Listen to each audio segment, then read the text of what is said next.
Okay, hello everyone. We are starting a new topic, electric currents and resistance. Um, let's see what are the subtopics we'll be discussing. So we'll start with electric battery.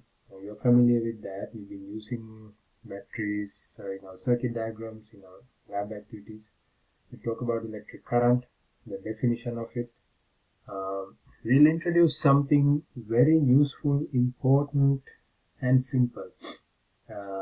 Ohm's law.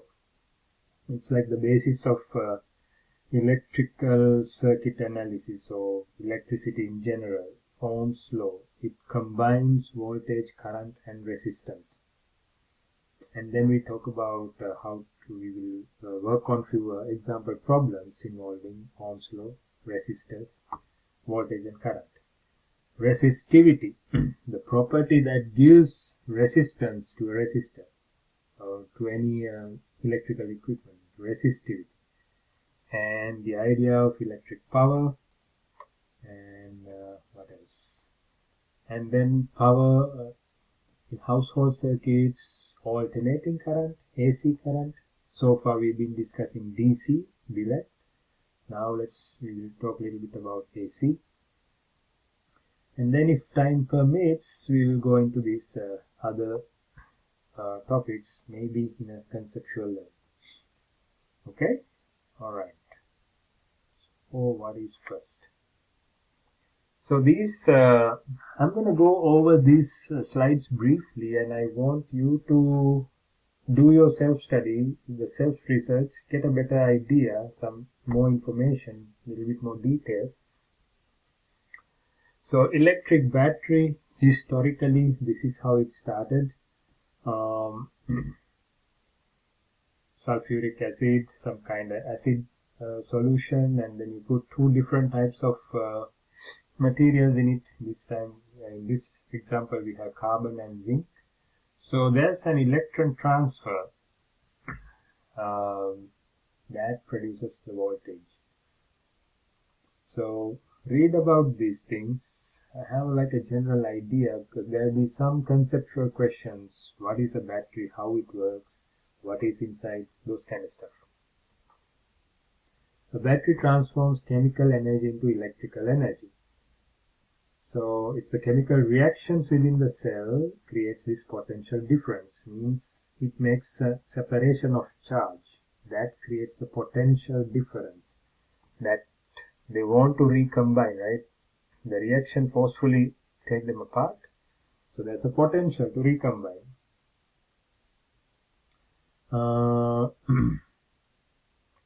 Keep going. So the modern day batteries, the batteries we use in all these circuits, that we call them dry cells. The construction is like this for most of them. And the metal casing and the two terminals, the top and the bottom terminals. So let's move on to the next one. Okay, so this is where we're going to start our discussion. So again, the previous slides, it's a self-study. I'm just showing you some guidelines.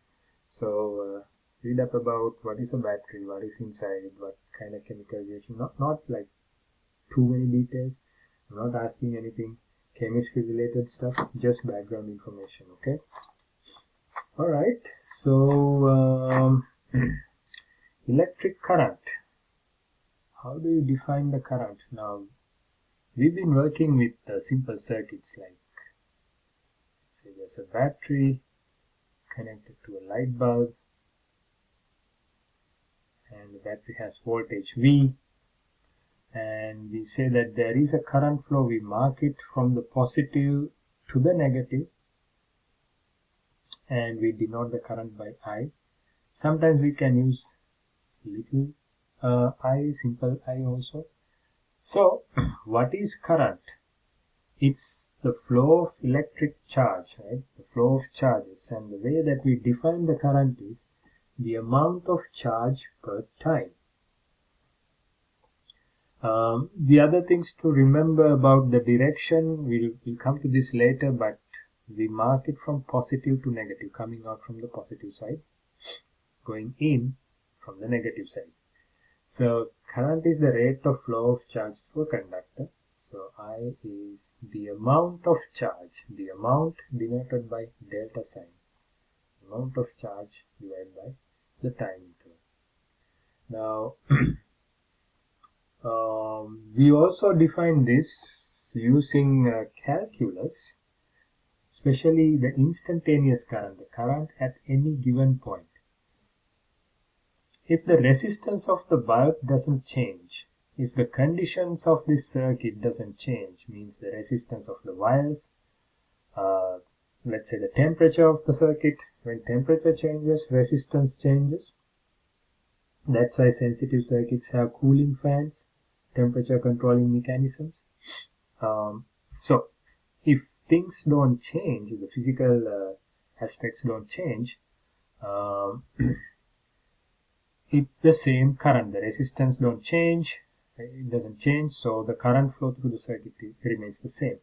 So if we measure the amount of charge that flows through some time interval, divide that amount of charge by the time, we define it as current. And the unit is amperes. We call it amp. You guys are all familiar with these things, denoted by letter A. So you can say the current in this circuit is 5A, or you can say 5 amps. Now what is instantaneous current? At any given time interval, like a small time interval, let's say the resistance of the circuit changes. This bulb, the resistance is changing all the time. It's 2 ohms, it's changing between 2 to 5 ohms all the time. It could be 2, it could be 2.1, it could be 2.2, it could be 4. Like that, it fluctuates. So when the resistance changes, the current changes. So at any given time, now this is only for university physics students, because we don't go into calculus in college physics. So at any given time, current can be defined as dq over dt, the instantaneous value. We might do some calculations with this equation later, alright? So, and then unit amperes, it's the amount of charge, which is coulombs, the time, seconds, so coulombs per second is ampere, is also what is inside amperes is coulombs per second. Okay, let's move on and let's see what's next. Complete circuit is one where the current can flow all the way down. You guys already know this, what is a complete circuit, electric current device. It has to be a complete loop in order for it to work. Okay. Alright, let's try this example. A steady current of 2.5 amps exists in a wire for 4 minutes. How much total charge passed by a given point in the current during those 4 minutes? How many electrons would this be? Okay, so example. Give it a try and then come to the video. Pause the video, you try it first and then look at the video, right? Current is 2.5 amperes and the current exists for a time interval of 4 minutes. Question is, how much total charge, what is the amount of charge that went through this wire? So let's say this is a circuit, and yes, let me erase this. Let's say there's a resistor, and you put ammeter to measure the current. You measure it for 4 minutes, time interval of 4 minutes, and you see that throughout that 4 minute, current remains at 2.5 amps. So the question is, how many charge went through this circuit, through the resistor. So we can do this. I equals Q over delta T. So this gives you delta Q equals I times delta T. I mean, you can write it this way also, that's fine. Q just Q over T means the same thing.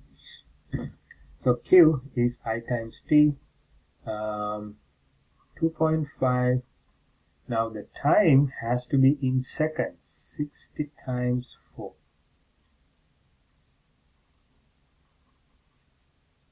240 seconds, right? This many amperes, this many seconds. Multiply them, 2.5 times 24. There's my calculator. Should be a easy number. 2.5 times 240 gives me nice 600.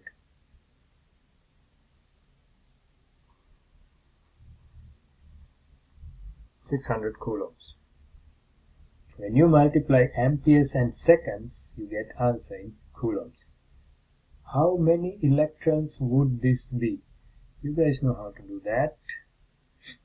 Charge is 600 coulombs. A single electron has a charge of 1.602 times 10 to the negative 19 coulombs. That is a single electron. So how many electrons do we need? This is a very tiny fraction of a coulomb, right? Very small amount. How many of these do we need to make 600 coulombs? Number of electrons equals 600, that the charge divided by charge per electron.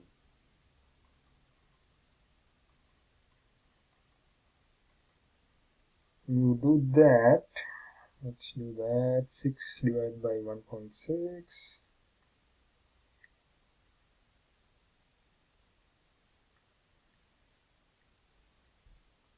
So I get 375 10 to the negative 19 becomes 10 to the 18.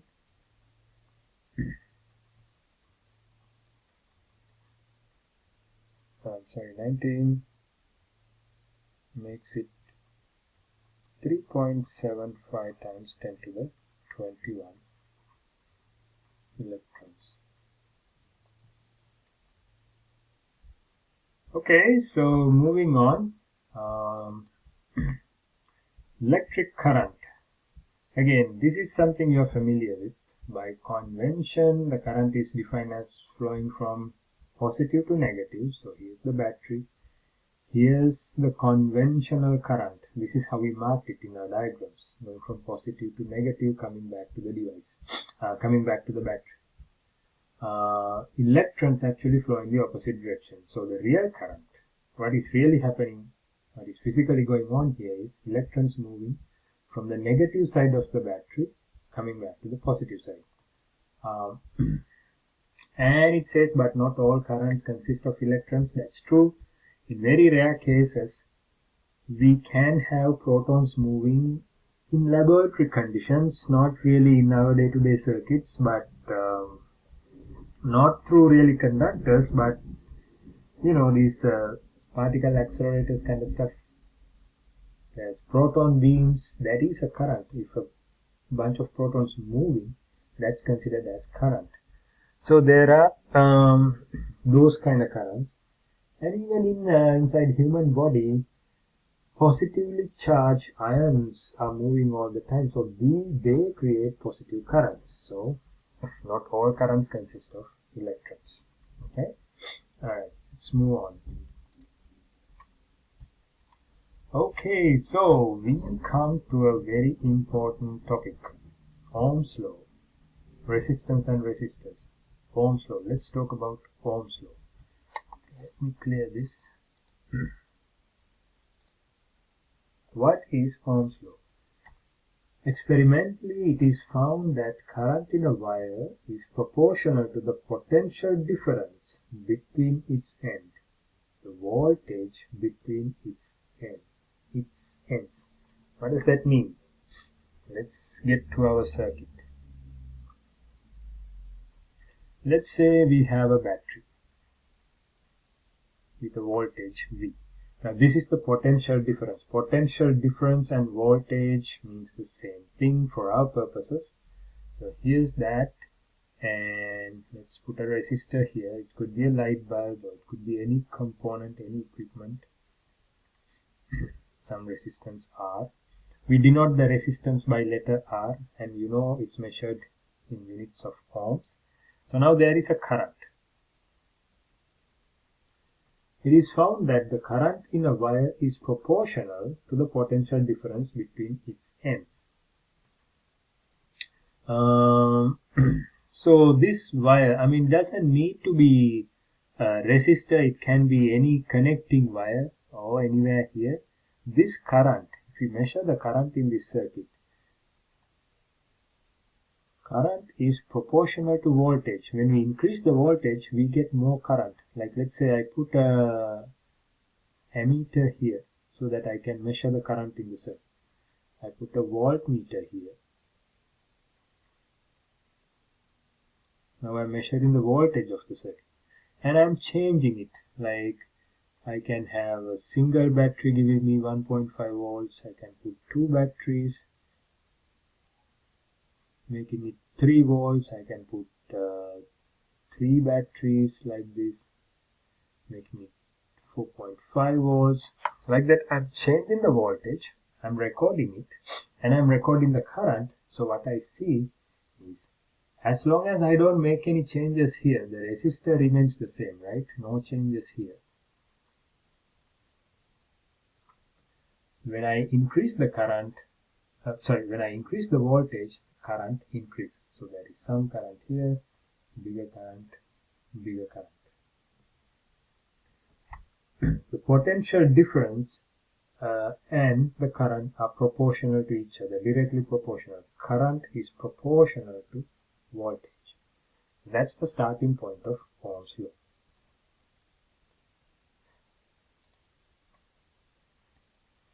The ratio of voltage to current is called the resistance. Now here we have a definition for resistance. They are proportional. I and V are proportional. We can say the other way. V is proportional to I. Now when we have a proportionality like this, we can use a constant and convert this relationship into an equation. We say V equals IR. You multiply the current by the resistance of the circuit, you get this relationship. This is called Ohm's law.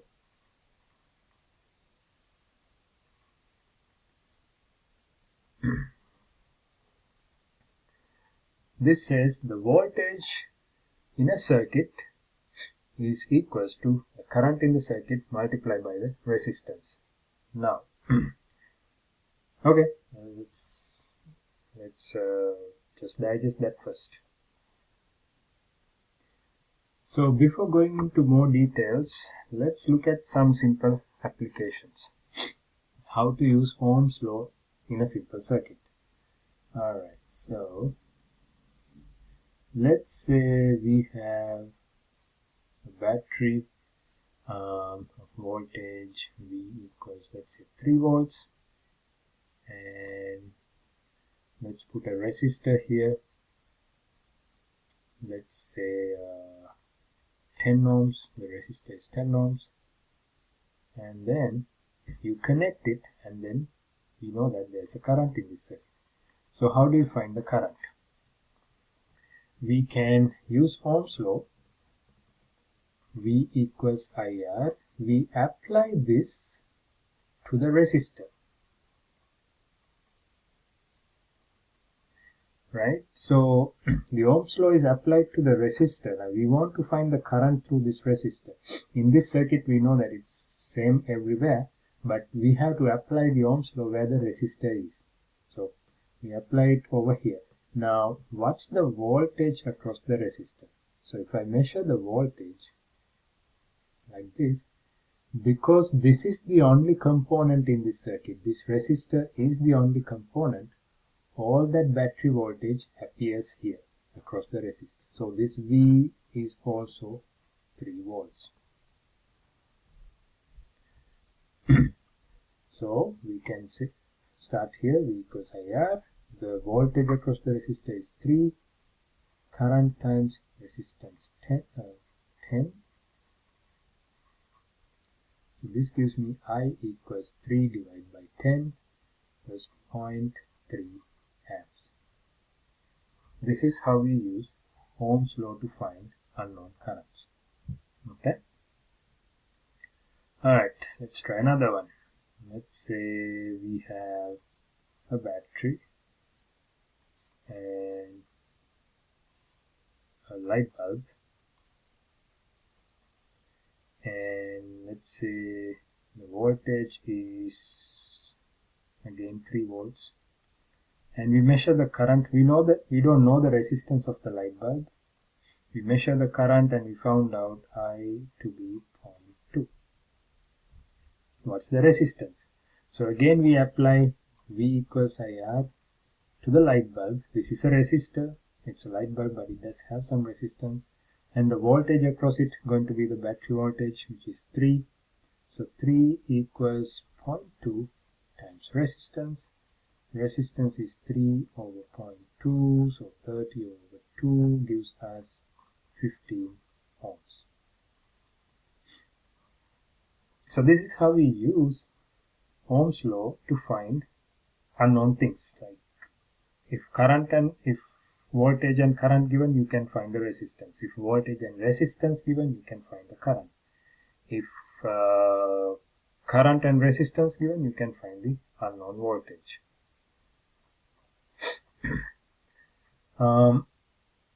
Here's another example. Let's say here's a battery, 2 resistors, 10 ohm and another 10 ohm. Current in the circuit is let's say 2 amps. Question is, what's the voltage? Okay, give it a try. Try it yourself first. There's a battery, there's 2 resistors each. Let me change this to 20 ohms.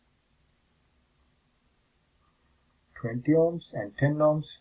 Current measured to be 2 amps. Question is, what's the voltage? So you guys try first.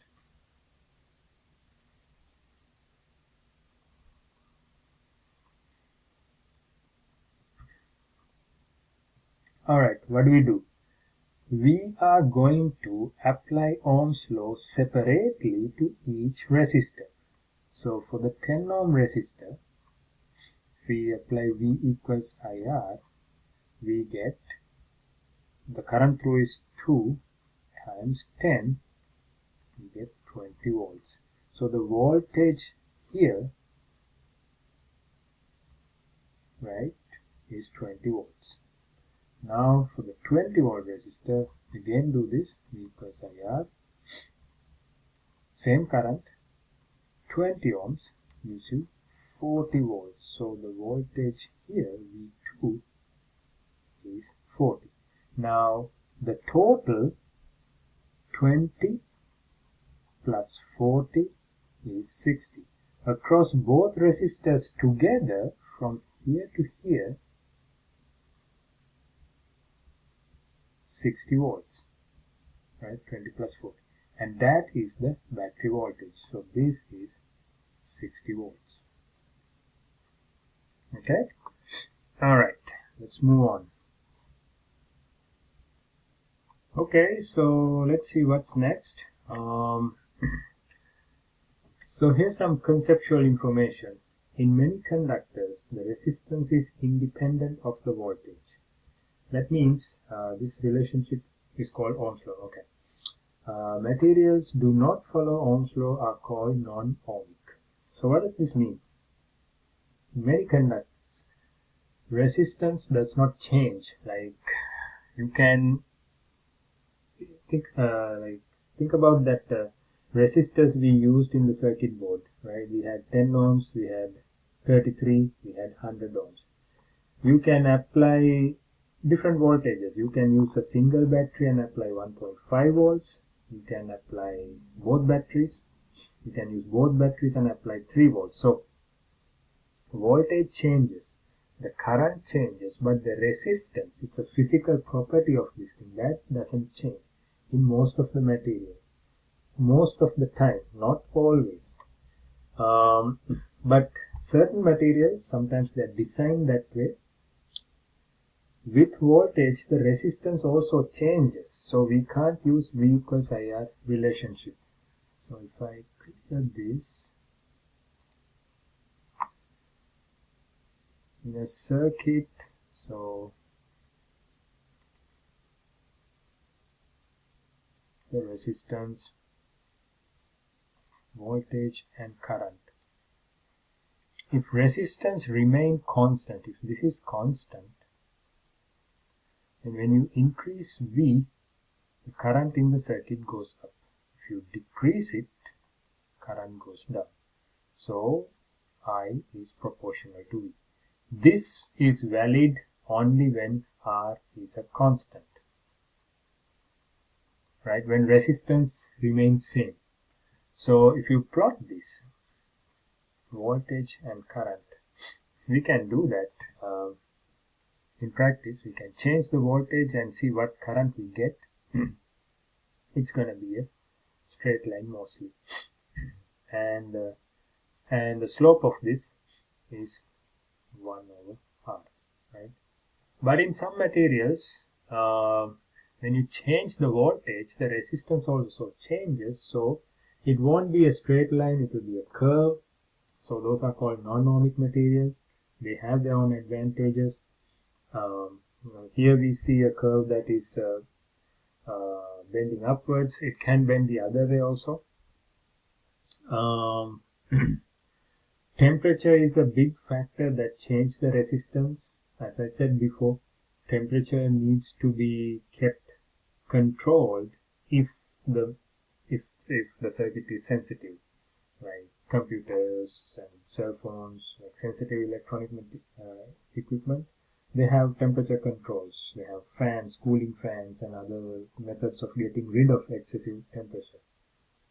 Highly sensitive electronic devices kept surrounded by liquid nitrogen kind of things to control the temperature, right? Because resistance can vary with changing temperatures. So we'll talk about that later, how temperature influences resistance, but we'll come to that sometime later. Okay. Alright, so what's next? Let's skip this. Not that important. You can read and see what it says. Here's an example. Try this. Flashlight, 300 milliamps from 1.5 battery. So you guys give it a try. These are the actual resistors that we use in electronic circuits. We use resistors to manipulate current. And if you remember, in the circuit board there is that small purple resistor has some color bands. That is a way of reading the resistance. You can always read it using the meter. But if the resistor is part of a circuit, we can't use the meter while it's connected to the rest of the circuit. We have to take it off. Like at least one side need to be removed from the circuit in order to measure it using a meter. What if that's not possible? So they put these color bands so that we can just read the bands and figure out what the resistance is. Again, I don't expect you to know all these things. Needed for electrical engineering, electronics engineering kind of students. But it's a good idea to have some idea that these things exist. So that's the resistor color table, color code. Here's some final summary. Batteries maintain nearly a constant potential difference. The voltage remains the same. Current varies. If you change the resistance, the current changes. But we saw that, however, when larger currents are drawn, if you go above the allowed range, voltage can drop. Sometimes temporarily it comes back. Resistance is a property of a material or a device, and it depends on a lot of things. We're going to study basic simple resistor structure. Resistance depends on the chemical structure, the length of the substance, and the cross section, the thickness of the substance. So we'll talk about these things in the coming lectures. Current is not a vector, but it does have a direction. It's to the right, to the left, from positive to negative, like that. Current and charge do not get used up. Whatever charge goes in, yes, the same in the current will be the same in the loop, and whatever comes out from one side needs to go back into the battery, right? Okay, we'll talk about resistivity next time. All right, that's the end of this resistance Ohm's law discussion. We will work on few examples in class. Thank you, everyone.